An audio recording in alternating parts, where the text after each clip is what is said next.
కాబట్టి product quality మాత్రమే పెట్టుబడి ఇక్కడ. మీరు వాడండి, నచ్చకుంటే రిటర్న్ చేయండి అని చెప్పి దాని వెనకాల రాసి ఉంటది. ఆ రిటర్న్ పాలసీ ప్రకారం మనం రిటర్న్ చేయొచ్చు ప్రొడక్ట్. వాడండి, నచ్చకుంటే రిటర్న్ చేయండి. ఒకవేళ మీకు ప్రొడక్ట్ బాగా నచ్చింది. మీరు దానికన్నా ముందు ఇంకో విషయం చెప్పాలి మీకు. ప్రొడక్ట్ వాడండి, నచ్చకుంటే రిటర్న్ చేయండి అని ప్రొడక్ట్ మీద రాసియాలంటే ఒంటికి రుద్దుకుంటే సబ్బు అరిగిపోతది. అరిగిపోయేటటువంటి సబ్బు మీద కూడా రిటర్న్ పాలసీ రాయాలంటే గుండె నిండా దమ్ము ఉండాలి. దానికంటే ముందు ప్రొడక్ట్ లో క్వాలిటీ ఉండాలి. ఇప్పుడు వెస్టీజ్ కంపెనీ 9 దేశాల్లో ఉంది. తెలంగాణ కంపెనీ కాదు, హైదరాబాద్ కంపెనీ కాదు. Indian company. ఇండియాలో మొదలై బయట 9 దేశాలకు వెళ్ళింది. 9 దేశాలలో మీకు అందరికీ తెలుసు వాతావరణం ఒక రకంగా ఉండదు. 9 దేశాలలో జనాల చర్మం ఒక రకంగా ఉండదు.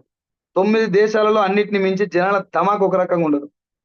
మరి ఇన్ని ఛాలెంజెస్ మధ్యన ఒంటికి రుద్దుకునేటటువంటి సబ్బు మీద కూడా అన్ని రకాల జనాలకు యాక్సెప్ట్ చేసే విధంగా తయారు చేయలేకపోతే రిటర్న్ పాలసీ రాస్తాడా సార్?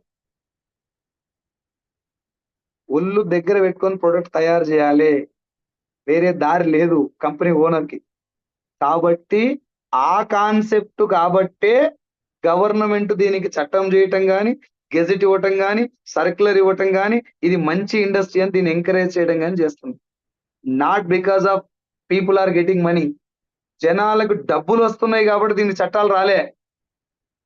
మా వాళ్ళు కూడా ఒకటే పైసలు వస్తాయి